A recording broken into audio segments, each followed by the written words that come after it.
कृष्ण ने पूरा कैसे किया समझना। अच्छा भाई, हनुमान जी बोले अब हम हार गए, हमें आज्ञा दो अर्जुन जी। अर्जुन देने ही वाले थे आज्ञा, कृष्ण भगवान बोले रोको रोको रोको, अभी नहीं, जब काम आएगा तब इनको आज्ञा दे। इधर धीरे धीरे महाभारत के युद्ध का समय आ गया, तैयारी होने लगी, सेनाएं नहीं मान रही हैं। भगवान कृष्ण संधि प्रस्ताव लेकर के भी गए, लेकिन दुर्योधन नहीं माने। भगवान समझ गए अब युद्ध होगा, तो अर्जुन से कहा अर्जुन जी अब युद्ध के बिना काम नहीं चलना है, अब हनुमान जी को बुलाओ।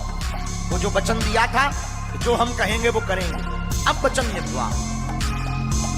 तो अर्जुन भगवान कृष्ण हनुमान जी के पास आए, कहा कि आपने जो शर्त हारी थी अब उसको पूरा करना है। हनुमान जी बोले आज्ञा करो। अर्जुन जी बोले सरकार बताओ क्या मांगना है।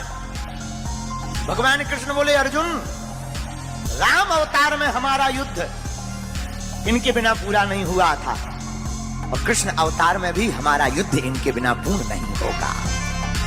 अर्जुन जी बोले इनकी क्या जरूरत है, क्या हम कम हैं? भगवान बोले कम तो हम भी नहीं थे। भगवान कृष्ण बोले कम तो हम भी नहीं थे, फिर भी हमें इनकी जरूरत पड़ी। अगर ये ना होते तो वो युद्ध पूर्ण नहीं होता। अर्जुन जी बोले मतलब? हे अर्जुन, अगर हनुमान जी ना होते, समुद्र पार कौन करता अगर हनुमान जी ना होते? अगर हनुमान जी सहाय नहीं होते तो युद्ध नहीं जीतते, और महाभारत में भी युद्ध है। अर्जुन, बिना हनुमान जी के नहीं जीता जा पाएगा। हनुमान जी बोले अब आज्ञा है। ठीक है, लेकिन हनुमान जी हाथ जोड़ के विनोद में बोले सरकार हम तो राम जी के चरणों में रहते हैं। भगवान कृष्ण बोले इस बार हमारे सिर पे रह लेना। देखो यही भगवान की दयालुता है। राम अवतार में जो राम जी के चरणों में हनुमान जी थे, पर यही कृष्ण अवतार में उल्टा हो रहा। कृष्ण अवतार में हनुमान जी कृष्ण भगवान के ऊपर, ध्वज के ऊपर विराजमान है। अच्छा बोले महाराज और तो सब ठीक है, एक बात हो। बोले क्या? हमारी एक आदत है। क्या? बोले युद्ध के बीच बीच में सत्संग सुनने की आदत है। अर्जुन जी बोले जय हो। हनुमान जी बोले क्यों? बोले अगर सत्संग ही होना होता तो युद्ध होता, वहां तुम्हें कोई प्रवचन सुनाएगा कि लड़ेगा? हनुमान जी बोले देखो हमारे राम जी तो बहुत अच्छे थे, धर्म रथ का वर्णन करते थे युद्ध में भी। बोले हमको बीच बीच में सत्संग सुनने की आदत है। अर्जुन जी बोले अब आप ही निपटो, ये सत्संग मांग रहा है ये महाभारत में। तो भगवान कृष्ण बोले कोई बात नहीं, आप हाँ बोलो, हम आपको सत्संग भी सुनाएंगे। अब हनुमान जी आए महाभारत में, रथ के ऊपर एक ध्वज लगाया, ध्वज के ऊपर हनुमान जी को स्थान दिया, इसलिए उस रथ का नाम ही कपिध्वज पड़ गया। और हनुमान जी विराजमान भय ध्वज पर।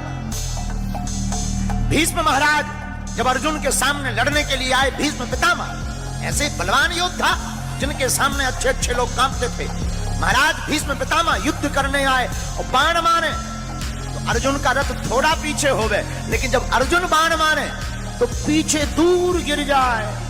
अर्जुन जी हंसकर बोले भगवान कृष्ण से, नीचे देखो नीचे, अपना इतना जा रहा, उनका के देखो कितना पीछे जा रहा, नीचे देखो नीचे।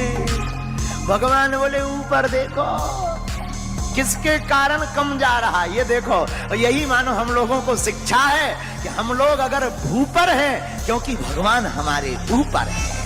मानो भगवान कृष्ण कहना चाहते हो कि कोई भी काम बढ़िया हो जाए तो ये मत देखना कि तुम्हारा पुरुषार्थ है, तुम्हारे जो ऊपर है खेल तो उनका होता है।